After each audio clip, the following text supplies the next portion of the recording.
Hey everyone, thanks for checking out our Sunday Service podcast. This is a live recording of our Sunday service, and we hope you are encouraged and challenged by what you hear. We are in a series called Living in Exile. We will be looking at the story of Daniel to get an idea of what it looks like to have faithful living in Babylon. How do we navigate a Babylon-like culture? How do we build faithfulness and resilience? How do we not compromise but courageously do good for the world? What does it mean to live faithfully for God in our current moment? Living in Exile will lead us there. We hope you enjoy week 2 of our series, Living in Exile. We started last week and we talked about what it looks like to be far from home. And did you know this, that when you're far from home, complexity happens? There is complexity in being far from home. Last week, I shared the story of me and my wife, Jessica, going to India to finalize the adoption of our son. And we went far from home, and we had a lot of fascinating experiences. But there was one experience in particular that was very complicated, very complex, that we had to wade through and navigate through with our guide. When we got there, we traveled to Manny's hometown. And when we got there, the first day they call bonding day, where we get to meet Manny in person to where he was IT, and we went with the director of the orphanage and all that stuff. And so we sat there and talked, and literally not much of what they were talking about did we understand. So the entire time we're looking at the guide and asking what the conversation was about. Manny woke up, and they brought Manny to us. And for about 5 minutes, they took pictures with us, with Manny, and the director with Manny. And so we're looking at the guide, just kind of asking what to expect next and what's going on. And so we're taking pictures for 5 minutes. Right after that, the director looked at our guide and said that we have a regional news channel outside waiting to interview us. And so immediately we took Manny 5 minutes. We have never met our son except for over video once. And so we take him outside and we are interviewed by a regional Indian news channel interested in talking about adoption. And literally, I was the whole time, I was like, what do we say to our guide? I'm like, what do we talk about? What do we say? Are we allowed to say stuff? What's going on here? And so they interviewed us. I said like 5 words. I was like, this is awesome. This is great. We're so excited. And the rest of the time, it was our guide doing it. From there, after they interviewed us, they took us, because in the back of where Manny was living, there was a Hindu temple. And so they took us back there because they wanted to walk through some ritual stuff. And so we walked in there and we kind of stood back and we were asking our guide what's going on, what's happening, things of that nature. From there, the director, he said, I want to take you around town. And so we hopped into the director's car. He took us to stores and shops that he owned, and then he took us into his house and we had a meal with the director. And then we went back and we dropped Manny off because the next day we were going to take him back with us, but this was just bonding day. And we left, and I looked at Jess and I was like, what in the world just happened, right? Like, what is going on? And the entire time we relied on our guide because we were navigating complex, complicated, we weren't sure what to do kind of situations. Things like, are we allowed to do this? Are we supposed to do this? What do you think? How do we do this? And we talked last week that you and I, if we are followers of Jesus, we are far from home. Right? We have an eternal home with our Father, with God Himself that is awaiting us, but we live in this here and now as exiles. We use that language, exiles.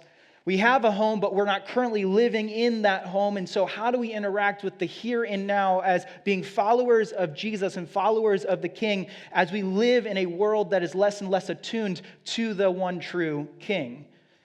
And a couple things that we made note of, and then we'll kind of dive into today. I think it's important to note this, that in exile, as we are in exiles, we're not home, but we're in the in-between. We are called to the mission of what it means to be here, but not yet. That in exile, we are called into a mission, the mission of Jesus, while here, but not quite home. There is intentionality on why Jesus left us here. There's intentionality with why He invited us into His mission, to make a difference while we are making our home here, waiting for our true home. And we looked at this passage last week in Jeremiah 29, where Jeremiah writes what the Lord said to the exiles, the Israelite exiles in Babylon. And this is what we read in verses 5 through 7. Jeremiah quotes the Lord saying, build houses and settle down, plant gardens and eat what they produce, marry and have sons and daughters, find wives for your sons and give your daughters in marriage, so that they may have sons and daughters also. Increase in number there, do not decrease. Also seek the peace and prosperity of the city to which I have carried you into exile. Pray to the Lord for it, because if it prospers, you too will prosper.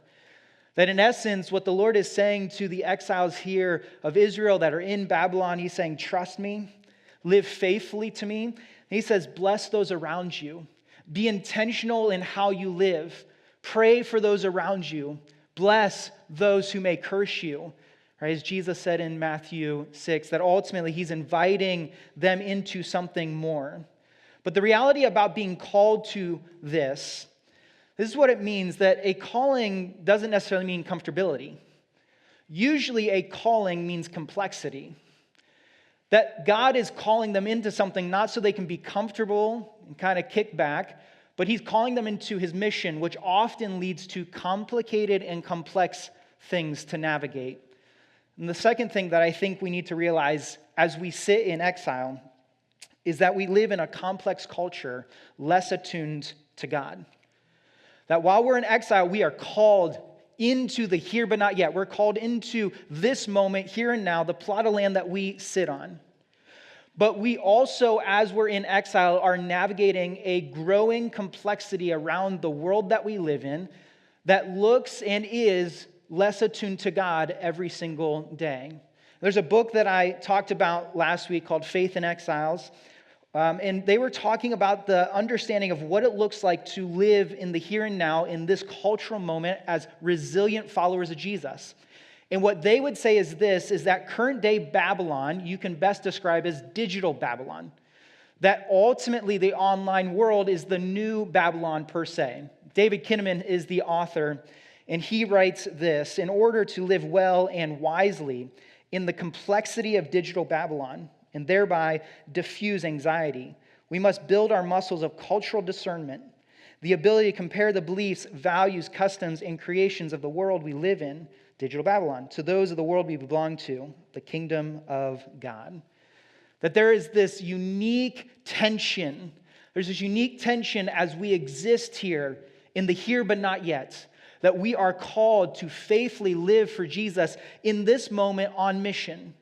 Yet at the same time, we are called to faithfully live to him in the complexity of navigating the world around us. And how do we do that well? The question I think we're asking this morning is, how do we live radically redemptive for the world while also resiliently resolute in following the way of Jesus? And oftentimes, I think those two things are at odds, or maybe are talked about as in odds or in tension. But rather, I think they blend together in a beautiful, beautiful way. Today, the main point is basically this: living in exile takes wisdom and understanding to engage a challenging culture. Living in exile takes wisdom and understanding to engage a challenging culture. Last week, we started the series, and we're looking at the story of Daniel and his three buddies, and looking at how do we live in exile per se? How do we live in the here but not yet as followers of Christ today? And our guides throughout this series are Daniel and his friends. And we're looking at Daniel and his friends because they were pulled into exile from Israel to Babylon, and they had to navigate what it looked like to live in a different culture, different language, different people group, and ultimately faithfully live for God. We're just taking a peek at their story and saying, what are some things that we can learn? What are some things that we can challenge ourselves to? And last week, we introduced this Living in Exile challenge. And I introduced this as a way for you to practice some things over the course of this series. There's three things that we're inviting you to practice. First is abide in Jesus. Every day, find moments or a moment to be with Jesus, starting your day with Jesus, remaining in Jesus, or making your home in Jesus, another way to put it. The second is be still. I challenge you to find time in your day to kind of take a step back from the noise, take a step back from maybe the screens, whatever that would look like, to kind of calm things down, be with Jesus, and to hear with him. So I challenge you to less screen time or less noise around you, and to fill that time with not just being with Jesus, but being in kind of the stillness and the silentness of what it looks like to hear from him. And then the last thing is commune with each other, finding others around you that can encourage you on this journey, to encourage you to abide with Jesus, to encourage you to be still and to listen to him, to encourage you to walk the journey of faithfully living for him in the here but not yet. Today we're in Daniel 2. We're going to look at the entire story that Daniel 2 articulates for us, and it's a fascinating one. So if you want to turn there, it'll also be on the screens. We're going to jump in. Daniel 2, verse 1. In the second year of his reign, Nebuchadnezzar had dreams. His mind was troubled, and he could not sleep. So the king summoned the magicians, enchanters, sorcerers, and astrologers to tell him what he had dreamed. When they came in and stood before the king, he said to them, I have had a dream that troubles me, and I want to know what it means. Stop there. First, we have to understand the importance of dreams in the society that this story exists in. That first, this scene tells us something culturally and spiritually. Not just in Babylon, but also in Israel, the idea of dreams were culturally and spiritually important. That often the cultural understanding of dreams were that they were from the gods or from God. That's how they would have saw dreams. So maybe today, dreams are, maybe we believe they tell us something about ourselves, or maybe we ate too much chocolate before we went to bed, or things of that nature. But in the day of Daniel and Nebuchadnezzar, to have a dream and to remember that dream and to kind of start to process that dream in your mind, you probably believe that the gods or the God sent that dream to you for a very specific reason. And so when we read that Nebuchadnezzar had a dream and then he got everybody together to try to figure out what the dream was, you can tell that this was an important and troubling dream to Nebuchadnezzar. He needed to figure it out immediately. Dreams, they would have been significant, and they would have been communication from the divine is what they would have believed. Now, in Daniel 2, verse 4 through 6, we see where this story continues. Then the astrologers answered the king, may the king live forever. Tell your servants the dream, and we will interpret it. The king replied to the astrologers, this is what I have firmly decided. If you do not tell me what my dream was and interpret it, I will have you cut into pieces and your houses turned into piles of rubble. But if you tell me the dream and explain it, you will receive from me gifts and rewards and great honors. So tell me the dream and interpret it, right? You're like, there we go. We went from 0 to 100 so fast, right? And so in this moment, we need to see this, that not just this dream tells us something culturally and spiritually, but this dreaming in this specific context, in this specific moment, tells us something about Nebuchadnezzar, or we'll shorten it Nebi, okay? Nebuchadnezzar has this dream, and he is so fired up, so troubled, so restless about it, that he needs answers, and he needs the right answer, and he needs the right answer right now. That it tells us something about him as a person and how he wanted to go after this. He was ruthless, he was rash, he wanted to make sure that him and his kingdom were okay. Just imagine your boss walking in tomorrow and saying, I had this wild dream last night, and I think it has implications for our business, and you need to tell me the dream and interpret it, or you get fired. That's basically the setting here. But why does he come in and do this? Why is he thinking this way? Why does he go that far? Well, most likely, and we'll figure this out as we hear the dream from Daniel, most likely King Nebuchadnezzar knew that this dream had implications on him and his kingdom. And so he is restless because he's had this dream multiple times. He's trying to figure out what this dream is about because it has something to do with his kingdom, and he doesn't want to lose what he has. Scholars believe that King Nebuchadnezzar at this point was in his early 30s and probably had the most powerful kingdom of the day. And so he is looking, and he is restless, anxious, worried, because what if this dream means something about his kingdom and his kingdom falling apart, and what if I'm going to lose that? And so he looks at his wise guys and he says, you need to tell me this because I need to make sure that what I am doing is stable and steady. That's why you need to come and tell me what is going on. So inside of this moment, he is telling them that they will be destroyed if they can't help him, if they can't save his kingdom by interpreting the dream. And the wise men answer him. Now note this, at least in this moment, we don't read that Daniel and his buddies are in this moment, but they would have been considered in this group of wise men, okay? So like for all these people to be pulled together, Daniel would have been in that category of people, whether he was in the room or not at this moment. And so there's implications we'll read on Daniel. In verse 10, the astrologers answer the king, "There is no one on earth who can do what the king asks. No king, however great and mighty, has ever asked such a thing of any magician or enchanter or astrologer. What the king asks is too difficult. No one can reveal it to the king except the gods, and they do not live among humans." This made the king so angry and furious that he ordered the execution of all the wise men of Babylon. So the decree was issued to put the wise men to death, and the men were sent to look for Daniel and his friends to put them to death. Listen, like Nebuchadnezzar's like, we ain't messing around. I don't care how dangerous this is. I don't care how unfair this is. I don't care what you think about it. You shouldn't have answered me that way, and now you are going to die because of that answer. What's interesting is inside of this passage, though, we read something fascinating. The wise men come to him and they're like, this is unfair. This doesn't make sense. There's no human who could reveal this to you. He said, or one of the wise men says, no one can reveal this to the king except the gods. Only the gods can answer. We're at the mercy of, yes, you, King Nebuchadnezzar, but really at the mercy of the gods. You want us to figure out what the dream was about, and you want us to interpret it. How do we figure that out for you other than by some kind of mystical, magical, spiritual, supernatural thing happening? Only the gods have control of that. I find this interesting because there's a couple things inside of this that fascinate me. First is this.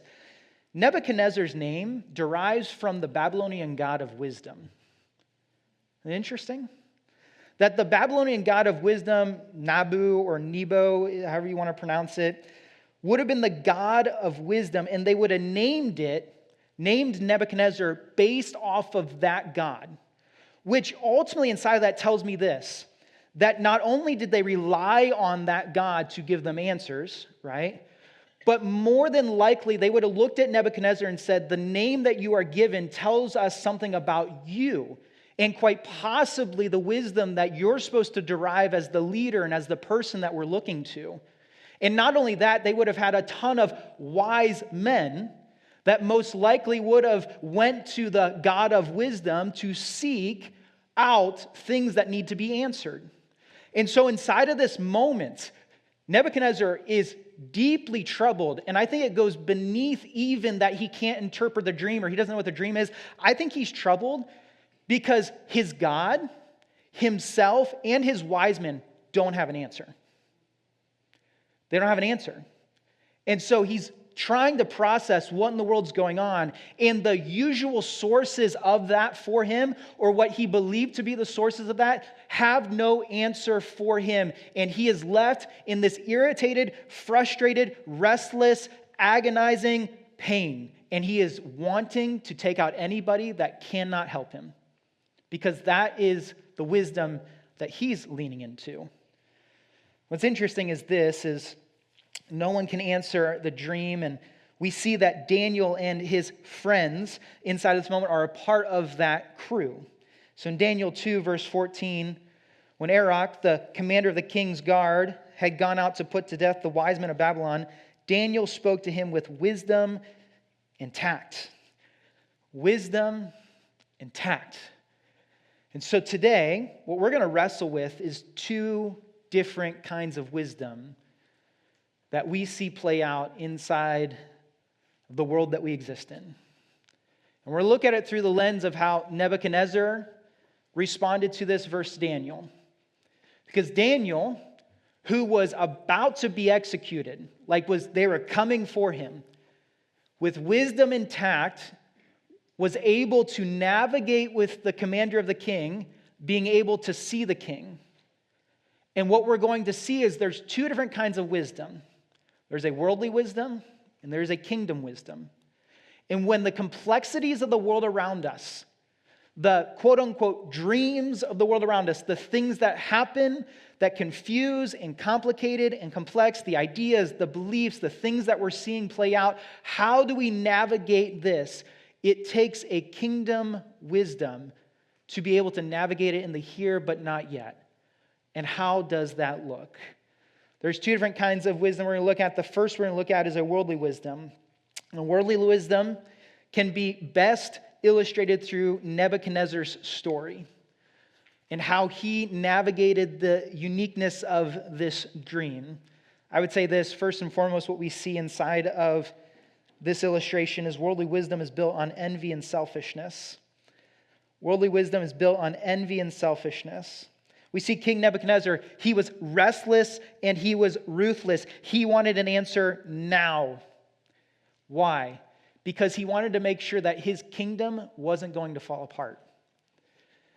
That his idea of getting an answer was purely so that his kingdom would not fall apart, or he could figure out how to save his kingdom, or he could figure out what's going on with his kingdom. Everything that he was looking for and asking was introverted, was looking to himself and how to save himself in this moment. And so he thought, if no one can help me save myself, I might as well just get rid of you because you're not a help to me. James 3, interesting enough, talks about this. James, the half-brother of Jesus, writes this, "But if you harbor bitter envy, selfish ambition in your hearts, do not boast about it or deny the truth. Such wisdom does not come down from heaven, but is earthly, unspiritual, demonic. For where you have envy and selfish ambition, there you find disorder in every evil practice." It's wanting my kingdom to succeed and your kingdom to destroy.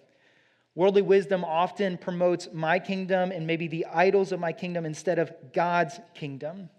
And what I think is interesting is that inside of Nebuchadnezzar's story, what we read is this, is he wanted to protect and promote at all costs.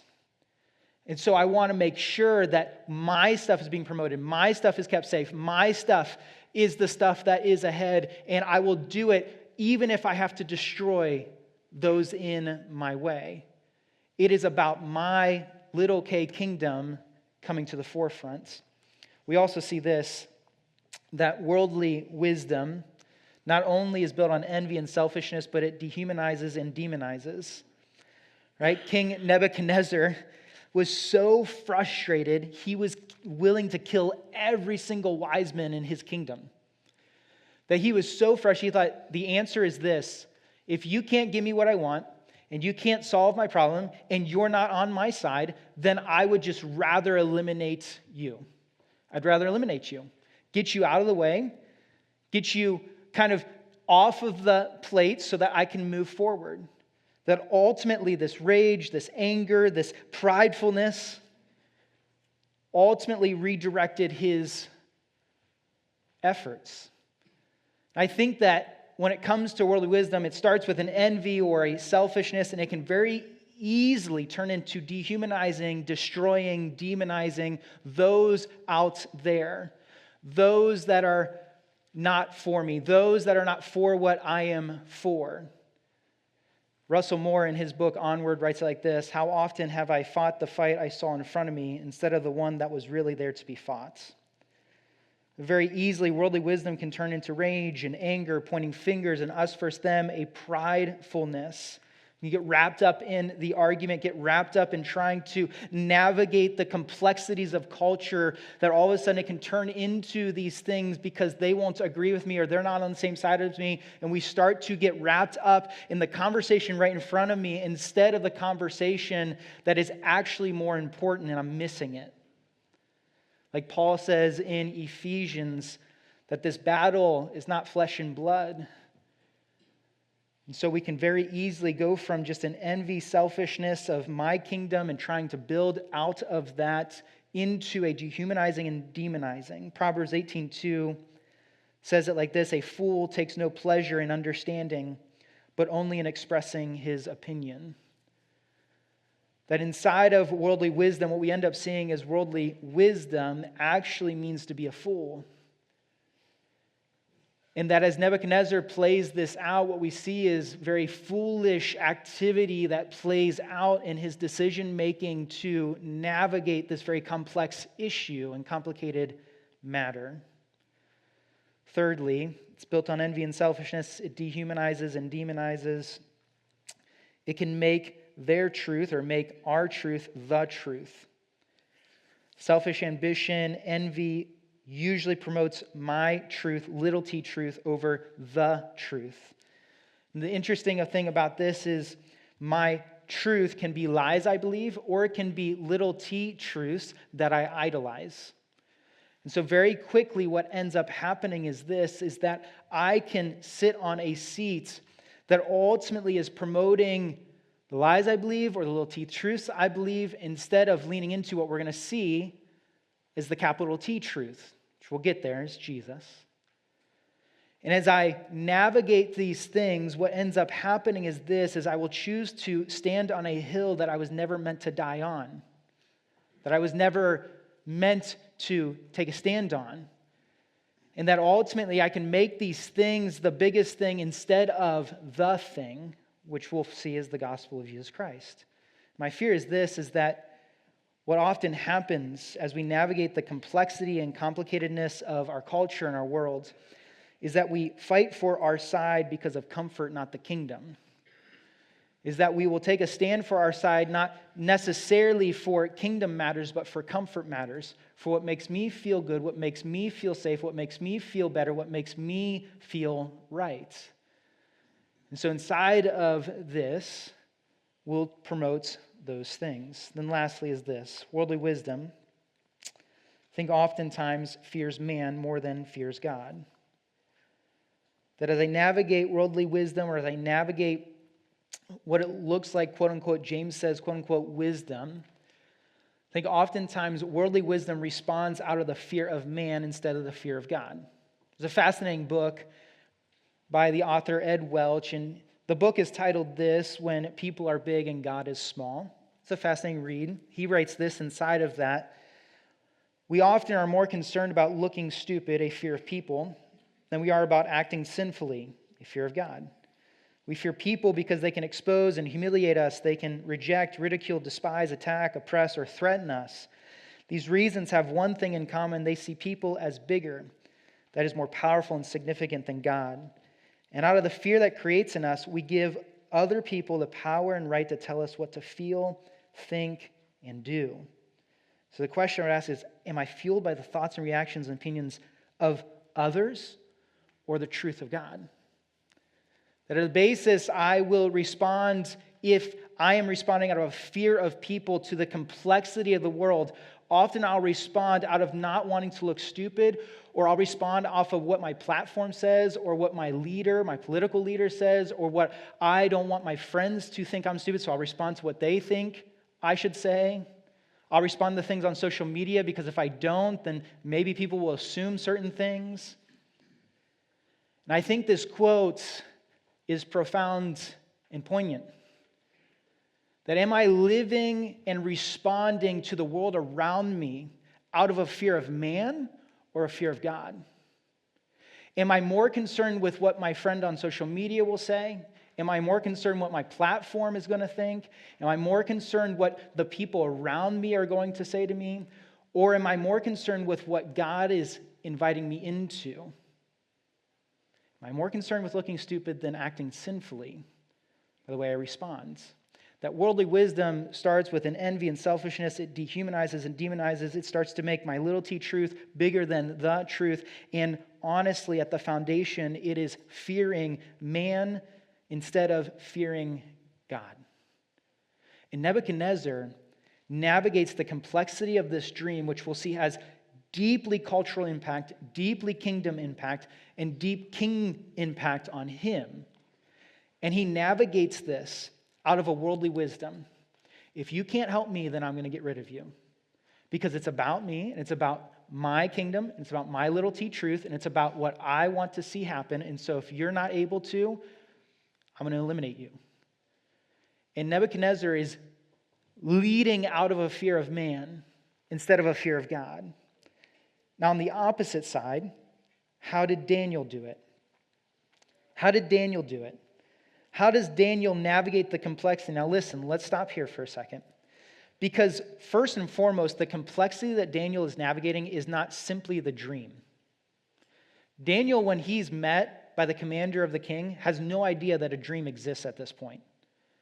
All he knows is that all the wise men are going to be put to death. That's what he knows.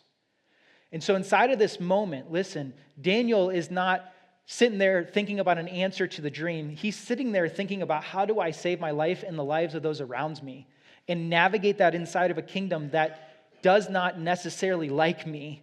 I'm an exile. Is not necessarily for me. And I think it's important to understand that Daniel is running into this, and he is step by step looking to God for wisdom inside of this moment. And I think one of the things that we find with Daniel is this, and this is not on the notes, but Daniel does not quickly run into navigating this moment. He takes it step by step.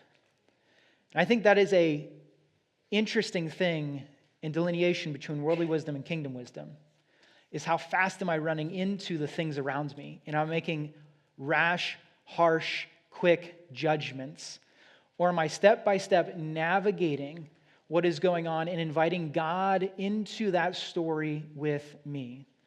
So what's the difference between worldly wisdom and kingdom wisdom? Let's look at it through the lens of Daniel. Daniel 2, verse 14 through 19. When Arioch, the commander of the king's guard, had gone out to put to death the wise men of Babylon, Daniel spoke to him with wisdom and tact. He asked the king's officer, "Why did the king issue such a harsh decree?" Arioch then explained the matter to Daniel. At this, Daniel went in to the king and asked for time so that he might interpret the dream for him. Then Daniel returned to his house, explained the matter to his friends, Hananiah, Mishael, and Azariah. He urged them to plead for mercy from the God of heaven concerning this mystery, so that he and his friends might not be executed with the rest of the wise men of Babylon. During the night, the mystery was revealed to Daniel in a vision. What we see inside of this, and what we're going to see throughout the next several verses and passages, is Daniel pursuing a kingdom-minded wisdom. That for you and I today, as we're met with the complexities of the world around us, beliefs, thoughts, ideas, there is a kingdom-minded way to engage with that, and there's a worldly way to engage with that. There's a way of saying it's my way or the highway, or there's a way of saying, how do I run into this with the lens of the kingdom of God and allowing God to lead me? And it's not simply, listen, this is important, it's not simply about who's right and who's wrong. My fear is this, is that when we look at digital Babylon or our current day cultural moments, that there is this bandwagon that says we just have to make sure everybody knows what's right versus wrong, and that's how we'll know we'll win. And in the process, what we do is we run over everybody. And we start to dehumanize and demonize. And what that does is it doesn't actually share and show the truth of God in its fullest. And so how does Daniel navigate this? Now listen, eyes up here. Daniel is met at the door with the commander of the king looking at him and saying, knock, knock, knock, I'm going to execute you. That's the moment he's in. And so he is in this moment where he's navigating moment to moment how to walk through this very tense, complicated, complex matter. And he leans into God first and foremost. This is what I would say. Kingdom wisdom fears God more than fears man. Kingdom wisdom, this is the foundation of it. We don't necessarily have to talk about anything else. This could be it. But it starts here. Kingdom wisdom fears God more than fears man. And Daniel displays this in immense degrees. First is this. Daniel takes responsibility for the call on his life as a follower of Yahweh, God himself. He, with wisdom and tact, seeks the king. And I find this to be absolutely interesting. Daniel he's not like, okay, peace, I'm out. Let's see how far I can run. Let's see if I can hide, or let's see if I can fight you and finish it that way. He takes responsibility. I am here as an exile, but I have a true home with the king, God himself, and I'm going to step into this, not because it's mine to own. It's not necessarily his to own, other than he is on a mission to do the things of God and to stand up as necessary inside of that. Secondly, Daniel takes it to God. He goes to the king, and we'll look at that interaction here in a minute. Deeply respectful, asks for some time to be able to assess and interpret the dream. And he takes it to God. He returns from talking to the king and asks his buddies to plead for God's mercy. Listen, he doesn't go and get into a small group setting and say, let's plan this all out. Let's put a dot together and dot all the connections and let's see how he's plead for mercy, because he also knows this. Listen, he also knows, the wise men of Babylon, that only God can answer this. They just didn't know the God that could answer it. He did. And so he goes to his buddies and say, pray for mercy. When it gets complicated and complex, my first response shouldn't be to respond. It should be to run into God. When complicated things happen, Daniel ran into God. He's like, pray for mercy. Pray for mercy, because there ain't no other way that we're going to find this out. The third thing is this. After God gives Daniel a vision, I love this. So he gives him a vision. In the supernatural moment, he gives him the answer to the dream. Daniel, immediately after that vision in our Bibles, praises God. And in verse 20 to 23, he praises God for being creator, for being king, for being the one who's in control, for being the one who had given him this vision.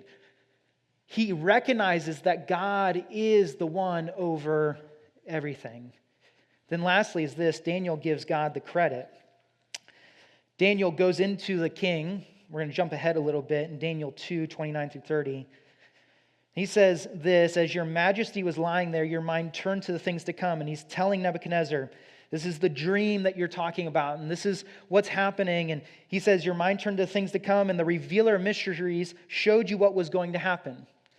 So what he's saying is this, I don't come to tell you that the God of the universe is the one who reveals and is the one who gave you this dream. He's the one that is ultimately answering this for you and I. He goes on and says, as for me, this mystery has been revealed to me, not because I have greater wisdom than anyone else alive, but so that your majesty may know the interpretation, that you may understand what went through your minds.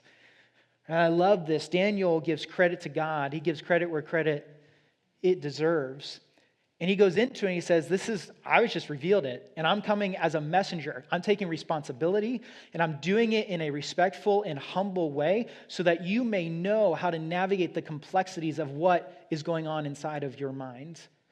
First and foremost, Daniel feared God over fearing man. Well, what does it mean to fear the Lord? I think we need to go there for a second, and then I'll run through some other things we see inside of kingdom wisdom. The fear of the Lord is the beginning of wisdom, understanding, and knowledge. That's what we read in Proverbs from the wise man Solomon. He wrote this in Proverbs 9:10. The fear of the Lord is the beginning of wisdom, and the knowledge of the Holy One is understanding.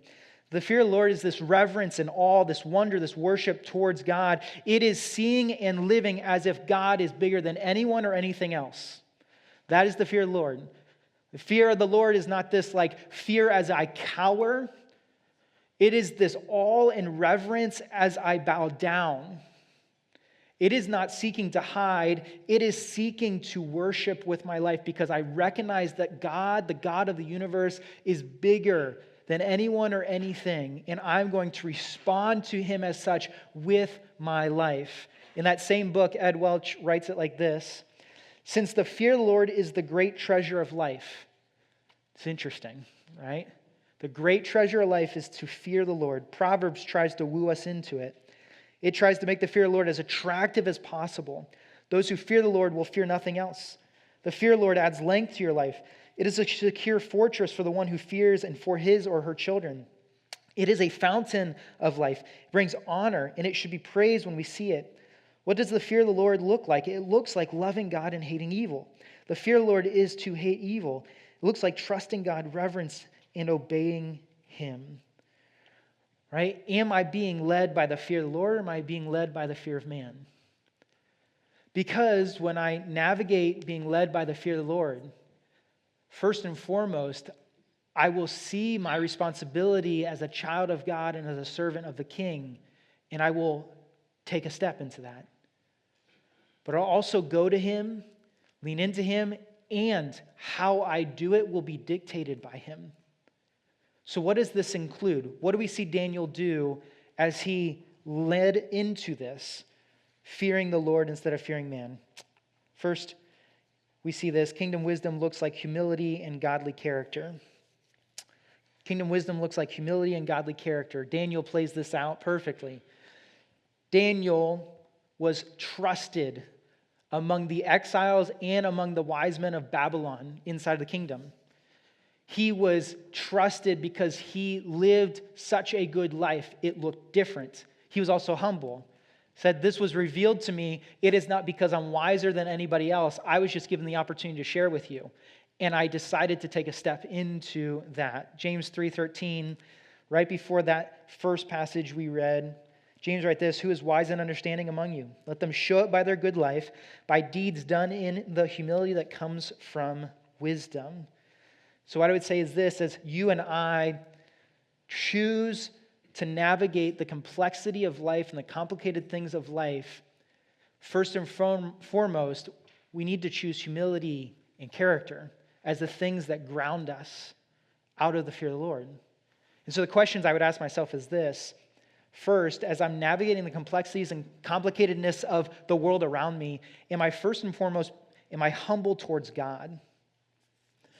Am I checking my heart before I check their opinion? Am I checking my heart before I check their opinion? Because in the complicated complexities of our world, it's very easy to respond to their opinion that's up against mine before I check the reasons behind why I am going up against their opinion. And so first and foremost, humility tells me I need to check my heart. I need to go to God. The second question I've asked is this, am I the same person in private as I am in public? Right? Do I use God just for public image or to transform my heart?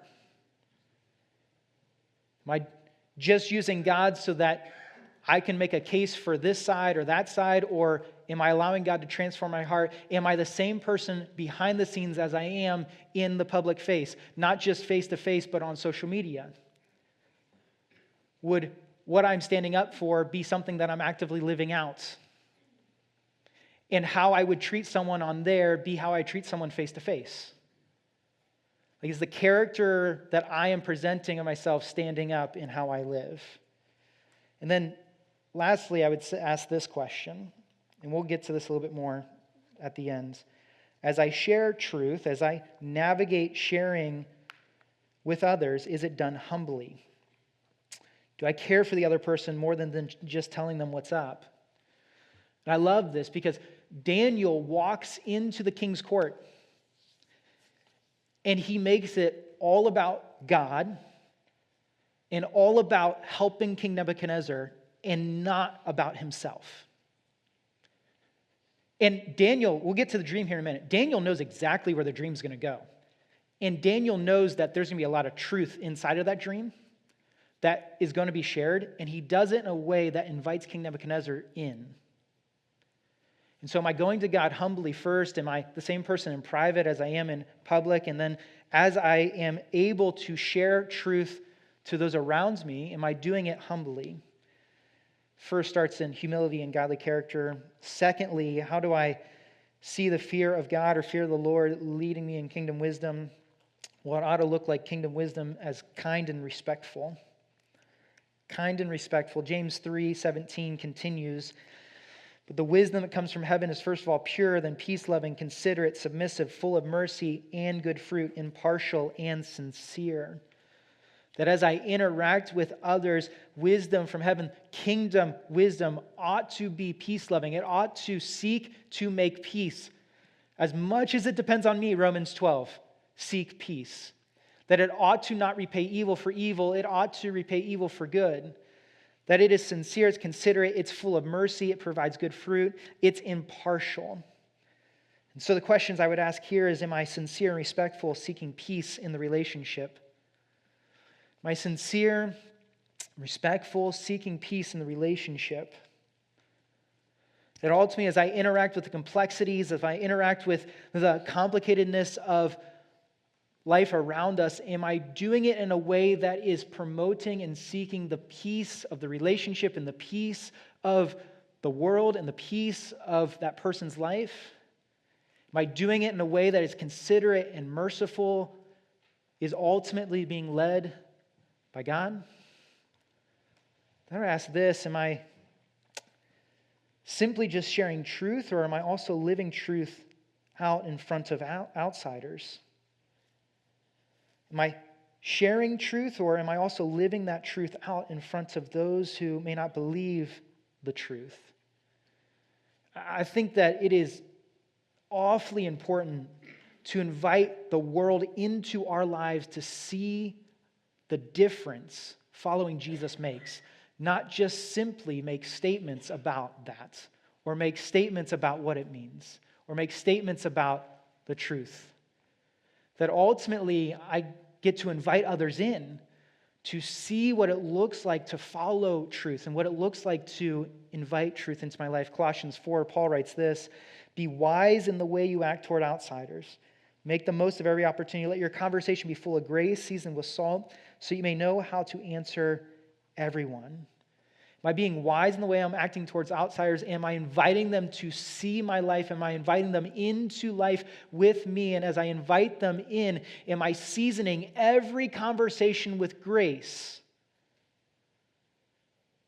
Am I inviting them to see how it's lived out? And as we talk about it, is it seasoned with grace and mercy and sincerity? That ultimately, through the complexity and complicatedness of the conversation at hand, potentially, will allow someone to see the simplicity and beauty of the gospel. That it invites us in is what Paul is saying. That there should be a seasoning, this seasoning just like we season all of our barbecue. And we're like, wow, that was seasoned amazingly. There should be a seasoning to your life that is intriguing and tasty. That people want to hang out around you more. That people want to see more. People want to know more. People are asking more questions because there's something tasty to your life that is dull and unflavored in my life. And I'm not sure why. And so when you interact with outsiders, it is an amazing opportunity to seek wisdom, kingdom-minded wisdom, to display truth in how you live. Make it not just a statement on social media, but a statement for how you live and how your life is being lived, and allow every conversation to be grace-filled. Then the last thing is this: kingdom wisdom is full of grace and truth. It feels a little redundant at this point, but I wanted to hit it home. Kingdom wisdom is full of grace and truth. Now here's something beautiful. We're going to talk about the dream here, and then I got to end. Daniel has a vision. Supernaturally, it's given to him by God. He sees Nebuchadnezzar's dream, okay? And inside of this vision, Daniel sees this play out. And he sees it play out, and he comes to Nebuchadnezzar and shares with him. Now listen, I think that the God of the universe, I know you're all looking at the picture right now. Look at me, not the picture. That picture means nothing to you right this minute. It will in about 30 seconds, okay? So as you think about Daniel's supernatural vision, right, I think what we need to understand is in the complicated, complex nature of our world where ideas, beliefs, opinions, all those things are being thrown around, we also have a supernatural gift in which we can lean into. His name is the Holy Spirit. And we have the words of God, the gospel of Jesus Christ. And so Daniel was gifted a vision, right? Or a dream or things of that nature, right? That may still happen.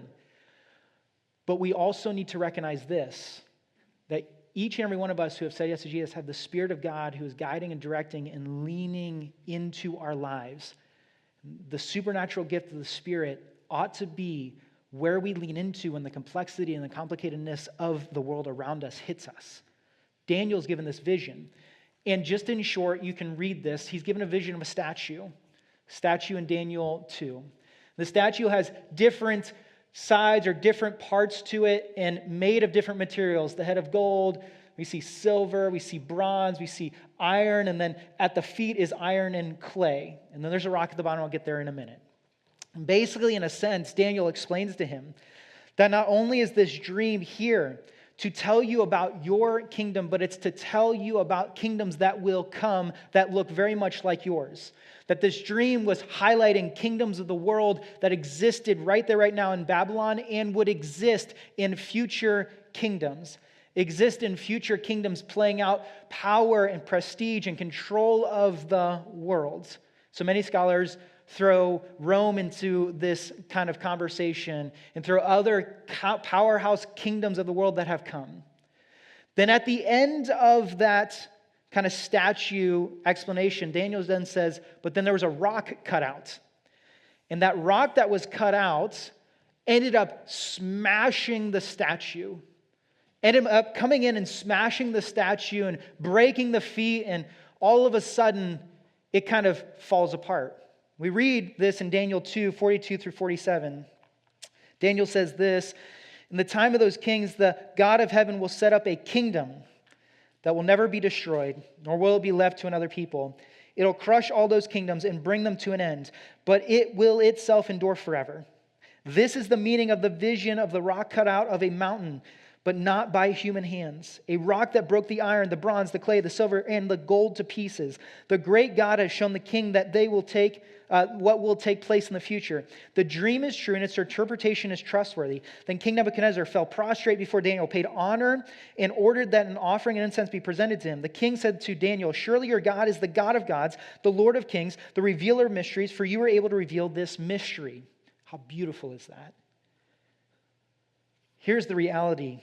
This rock that Daniel's talking about is Jesus. This rock is Jesus in the kingdom of God.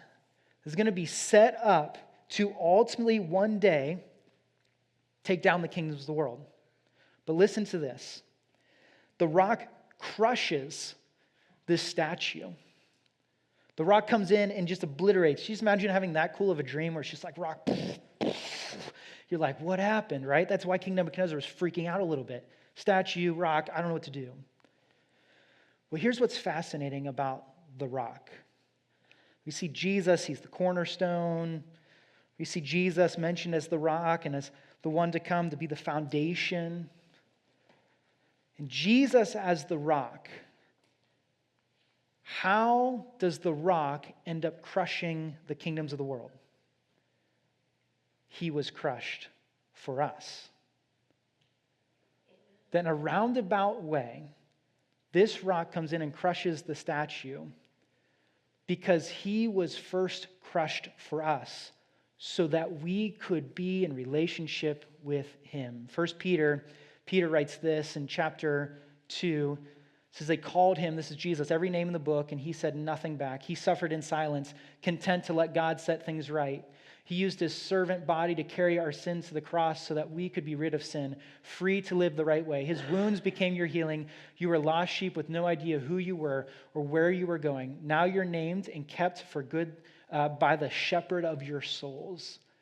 That Jesus, how is the kingdom of God going to crush the kingdoms of the world? By Jesus being crushed for us and setting up a subversive, upside down, unexplainable kingdom to ultimately upend the kingdoms of the world. That Jesus promises through what he has done to ultimately upend the kingdoms of the world by what he has done. And he invites us to see that he is the one. He is the rock. He is the one who ultimately is going to take the stand against the kingdoms of the world. And one day he is going to come back and he is going to judge and he is going to fully crush and set up his kingdom. But where it started is he was crushed for each and every one of us. And if you're a follower of Jesus, that ought to be what we look at as we navigate what it means to navigate a complex and complicated world. That Jesus' mission for us is not to come in and crush people, but ultimately to come in and to lay our lives down so that the kingdom of God may be seen in and through our lives and would be attractive to the lives around us. What did King Nebuchadnezzar do after Daniel explained this to it? He's like, your God must be the God. That Daniel revealing, lean in a different way. As Paige and Dave and Mitch come up here and lead us in a last song, I think it tells me this, that the rock who is Jesus, we look to, he's the one that will one day crush the kingdoms of the world, but in 2 days he has crushed the kingdoms of the world by being crushed for us setting up a different kingdom.